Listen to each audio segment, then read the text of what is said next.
Cheers to the new year, my friends. Hello friends, and welcome back to my channel. If you're new here, my name is Gabby. Thank you so much for stopping by, and I am so excited to be sitting down and filming this video. It has been so long since I was able to film a video for YouTube and post on here. I have just an insanely busy schedule, so I did have to take like a step back from YouTube. I am still very active on my Instagram, on my stories, really not so much posting, but I just needed to take a break. I teach pre-K, and I was working on making a whole new classroom this year because I finally have my own room.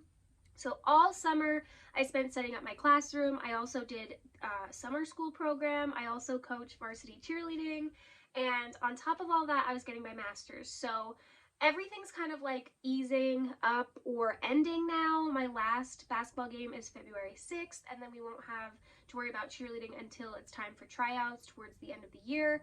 So I'm finally only gonna have like work and my master's to do, but I only take one class at a time. So I'm so excited to finally have time and sit down and film a video. I am kind of working towards a goal for 2024 of posting one video a month because I think that's achievable. I can do that. I'm gonna have more time from here on out, and I am just so excited to be filming this video. And as you can already tell by the thumbnail and the title of this video, I am attempting, and I don't have all of them here, but I do have a ginormous stack of books, and I am attempting the 24 books for the year 2024.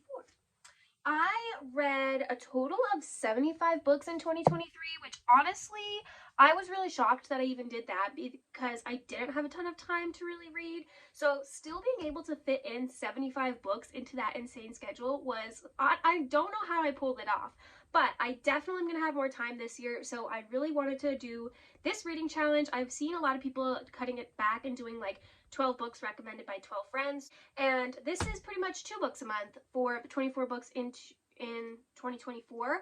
But I will say I've asked 24 different friends to give me a recommendation or to pick off of my Goodreads list, and a lot of people ended up picking books that were already on my shelf, already on my Goodreads list, which was great because I also have a goal of trying to read through what I already own, because it is insane how many books I own and just haven't read. That is my new slogan. I should change my channel name to that.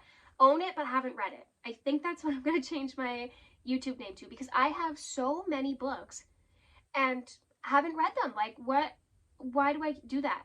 I think buying books is like, I don't know, it does something to me that I just can't explain. Like, reading a book does something to me as well, but going to a bookstore and buying a book and just like holding it in my hands and looking at it is just one of the most like insane feelings that I've ever had. And I think that's why I have like a book buying addiction. I don't even know if I have a reading addiction. I think I just have an addiction to buying books, and then like I stare at them that I have to read them.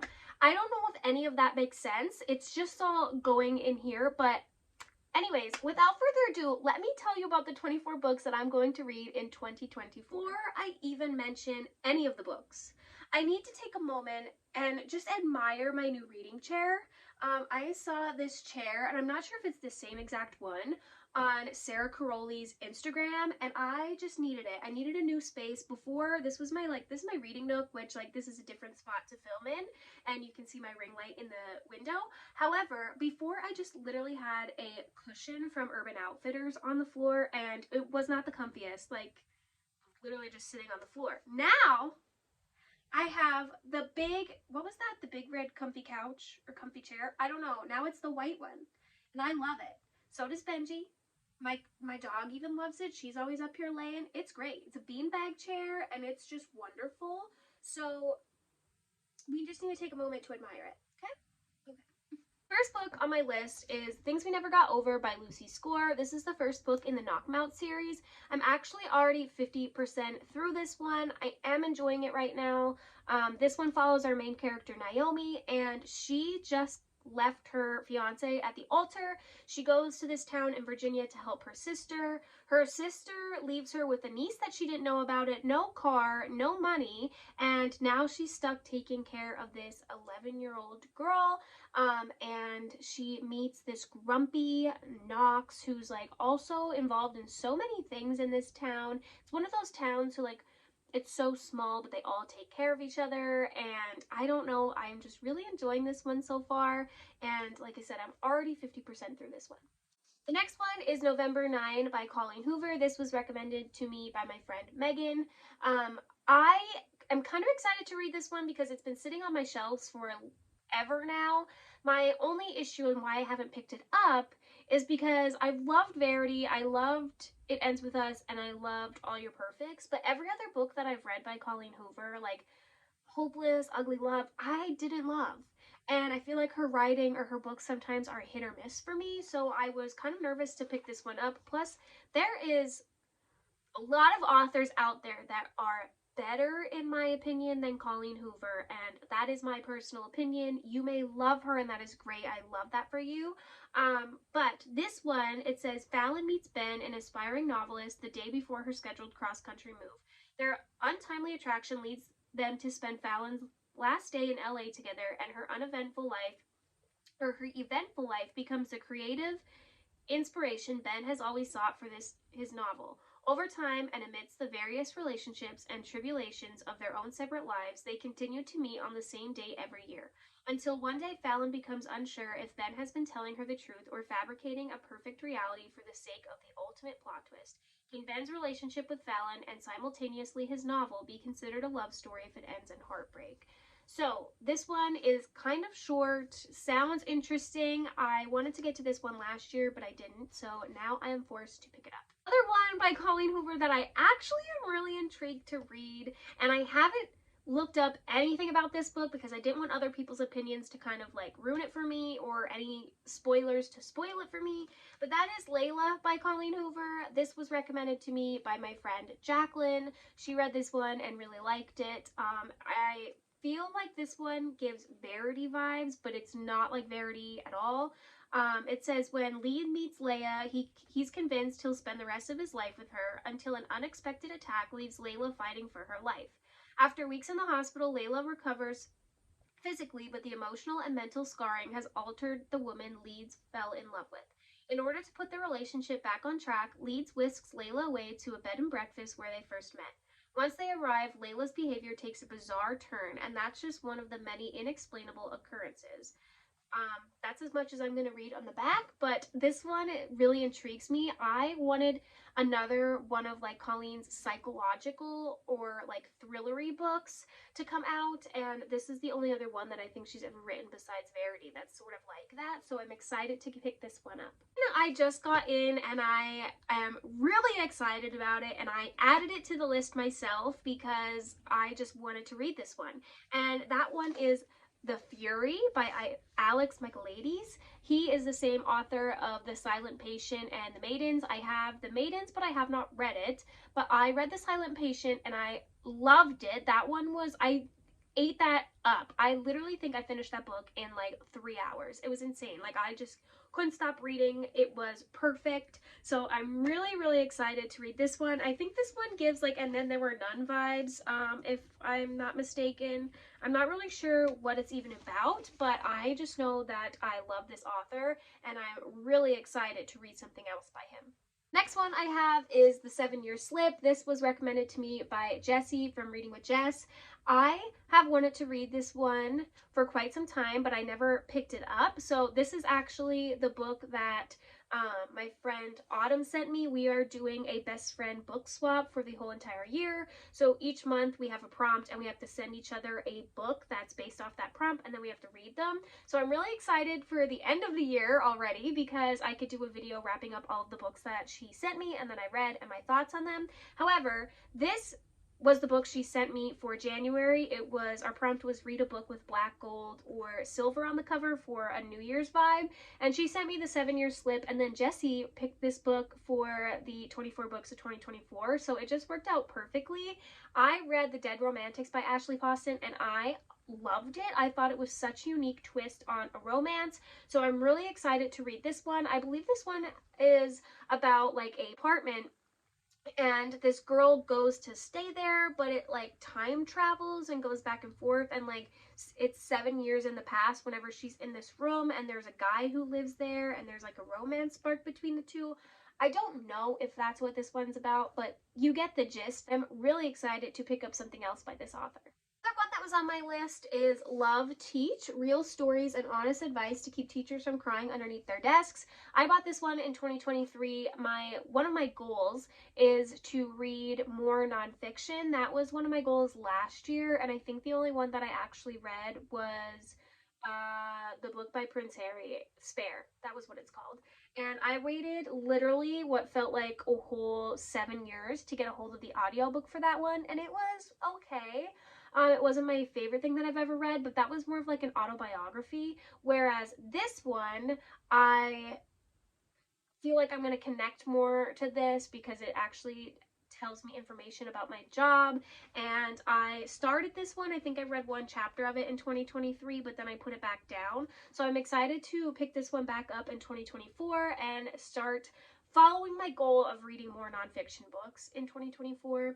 And I like that this book has little footnotes in it. I remember when I was reading it, I noticed that the first time, and it's funny. It has a lot of humor in it that I think if you are a teacher or an educator, you would really enjoy this book. And I only read one chapter of it, but it already made me giggle, so I'm excited to read the entire thing. The next one is The Paper Palace. This was recommended to me by my friend Callie. I've owned this one for 3 years now and have not read it, and I think she read it and she really, really loved this one. I don't know what this book is about. I am not even going to spoil myself and read it. I just know that this one was a Reese's Book Club pick, and I've seen a lot of good things about this one. I can't remember if this is this a movie or a show? I could be wrong, but I have heard really good things about this one. The next one I have is one that I was highly anticipated before this book even came out, and then it came out and I never bought it and I never read it. So my friend Autumn gave me this one, and that is All Good People Here by Ashley Flowers. I am a crime junkie fan, and I listen to the podcast while I'm getting ready for work sometimes. When I found out that she was writing a book, I could not wait because I thought it was going to be so good. And I did hear controversial things about this book. Some people hated it, some people loved it, some people were in the middle. So I'm really excited to get my own opinion on this one. This one says, everyone from Yakasura, Indiana, remembers the infamous case of January Jacobs, who was discovered in a ditch hours after her family awoke to find her gone. Margot Davies was 6 at the time, the same age as January, and they were next-door neighbors.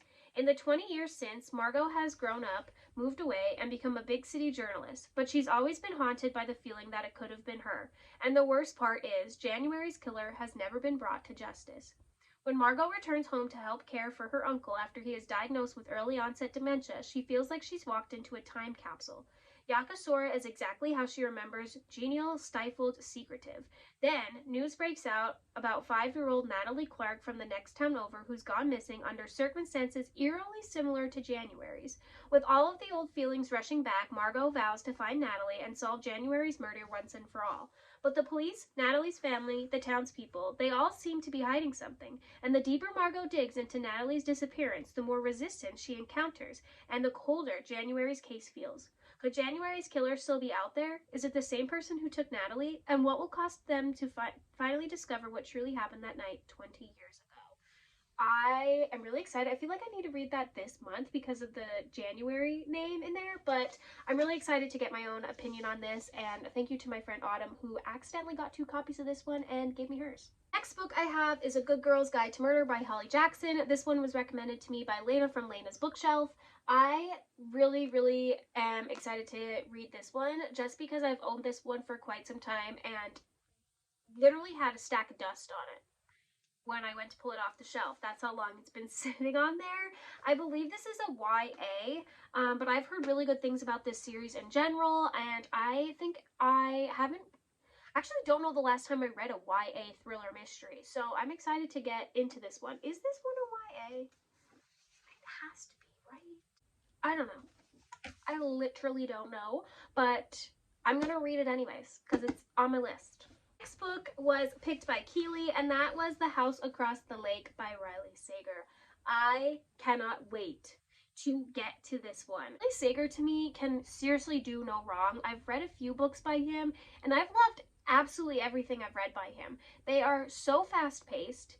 They are so intriguing. You get stuck in the story, and I need more from him. So this one could very well be a very early accomplishment on 24 Books of 2024 because I may read this next. Next two books are by the same author. They are romance books, and that is One True Loves and Maybe in Another Life by Taylor Jenkins Reid.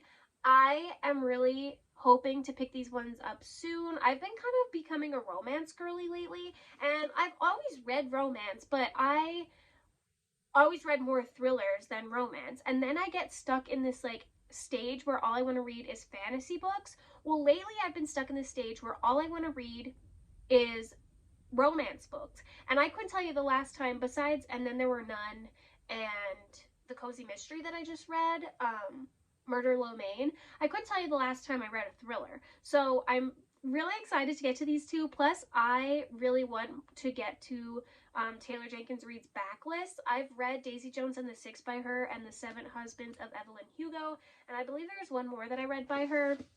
But I heard that these ones are, oh, After I Do. That's the one that I also read by her on my Kindle.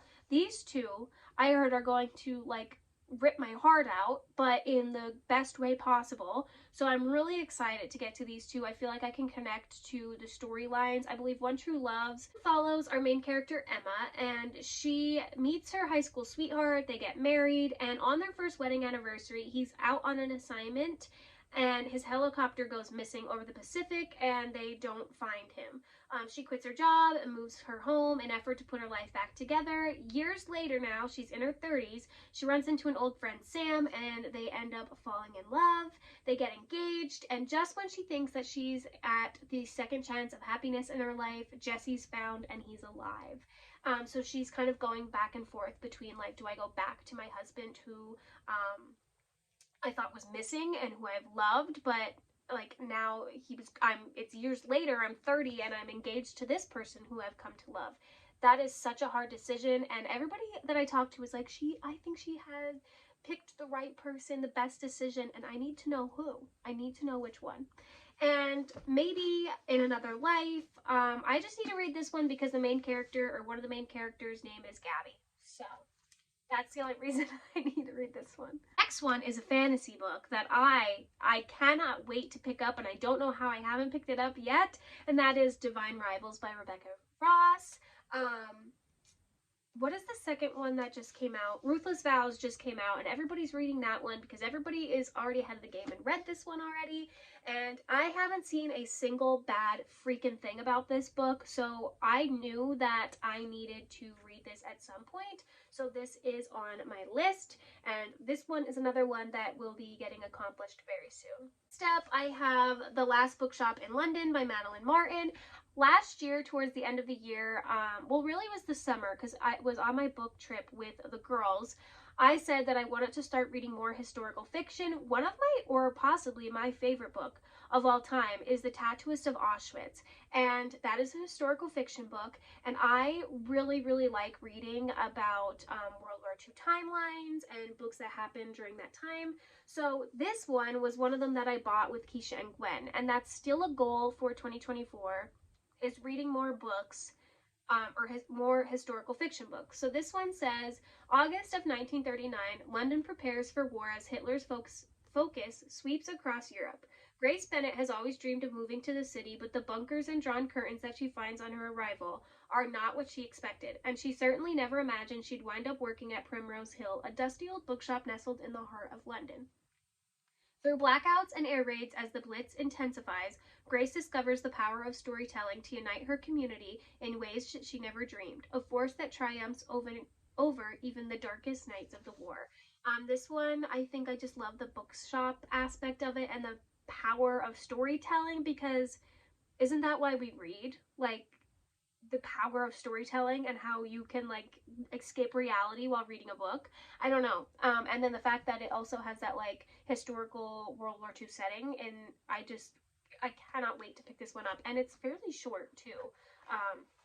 But me and Keisha talked about buddy reading this one at some point, so I cannot wait to do that. Another one that has been on my list for quite some time is Dolly Parton and James Patterson, Run, Rose, Run. I really like James Patterson books. I have literally, well, this is the 17th one. I'm only on 12, I think. But he writes the Women's Murder Club mystery series that I like, and I think his books are always very fast-paced. They're very quick, short chapters. You can read through them very quickly. And the fact that Dolly Parton helped write this one is very interesting and intriguing to me. This is probably one that has been high on my list for quite some time, but I didn't own it. So I recently picked it up at the 50% off sale, I believe, and I'm just really excited to get to this one. I'm not even really sure what this one is about. I think it also follows like a young singer-songwriter kind of, but I just, look at them. I cannot wait to get to that. Next up, I have gotten this as a Christmas present, and it was also her pick for me, and that is The Naturals by Jennifer Lynn Barnes, and this was picked and sent to me by Gwen from Gwendolyn Kinsinger here on YouTube, or Lavender Mud on Instagram. This one I'm really excited to get to.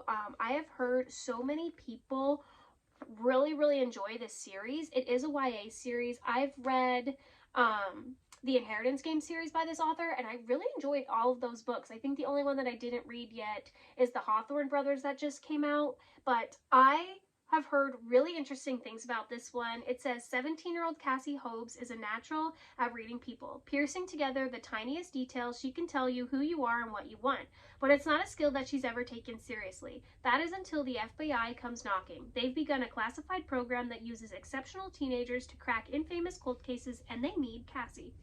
What Cassie doesn't realize is that there's more at risk than a few unsolved homicides, especially when she's sent to live with a group of teens whose gifts are as unusual as her own. Soon it becomes clear that no one in the Naturals program is what they seem, and when a new killer strikes, danger looms close. Caught in the lethal game of cat and mouse with a killer, the Naturals are going to have to use all their gifts just to survive. I mean, that one sounds so good. Next few books are books that were recommended to me that are on the list that I don't own physically yet, or that I might have to download on my Kindle. The first one was Keisha from A Book Like You's pick, and that is The Off Limits Rule by Sarah Adams. I love Sarah Adams, and I'm really glad that Keisha picked this book because it's one that I definitely was going to read soon anyways. I have read The Cheat Sheet by her. I've read When in Rome and Practice Makes Perfect. She just writes really cute, clean romances, and I adore her writing. It's so quick. You get so attached to all of her characters, so I'm really excited to get to The Off Limits Rule.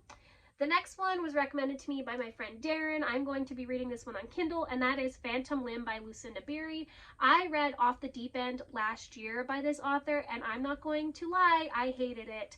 And I think the reason why I hated it was because they had like a school shooting aspect in it, and as a teacher, that is something that's very hard for me to read. So I didn't love it, but I want to give that author another try, so I am going to try Phantom Limb. Next one somebody picked for me was Empire of Storms. This is the 5th or 6th book in the Throne of Glass series. I currently am on Queen of Shadows, so I don't own Empire of Storms yet, but I definitely want to finish that entire series this year, so I should get to that one. Summer from A Season's Reading picked Emily Wilde's Encyclopedia of Fairies by Heather Fawcett. This one has been floating around all over lately, and the cover is so cute, and the fact that this is about fairies is even cuter. I'm really excited to pick that one up. Yvette picked Assistant to the Villain, and I believe she said that's like a villain who is like assigned to, or not a villain, there's an assistant, and they're assigned to do all these tasks for a local villain. I don't know if there's like a romance in there between the assistant and villain. I have no idea. But that was her pick. My one friend Amy picked me Redeeming Love. That one, I'm not really sure what that's about, but the cover gives me like Bridgerton vibes, and I'm kind of excited about it. And then Naomi from Naomi's Library picked The Do's and Donuts of Love, and just the name and the cover alone looks so cute. I don't even know if this one came out yet. I have a feeling it doesn't come out until June, if I remember when I looked it up. But I mean, the name alone, that just sounds so cute. There you have it. Those are the 24 books that I am going to challenge myself with reading in 2024. I think one of the good things is that most people looked at my list and that they were mostly all books that I already physically own. But the fact that I own that many books and even more, I probably honestly have over 100 books that I own that I have not read, which is really, really embarrassing. But like I said, one of my goals is to read things that are currently on my shelves or that I already own. So a lot of these books were already very high on my reading list and that I was probably going to get to this year already, but this just makes me need to pick them up even quicker. So thank you to everybody who recommended me a book. Thank you to all of you for watching this video. If you enjoyed, press the thumbs up, send a little book emoji down below or a little champagne glass for the new year, and I will see you all in the next one. Bye, friends!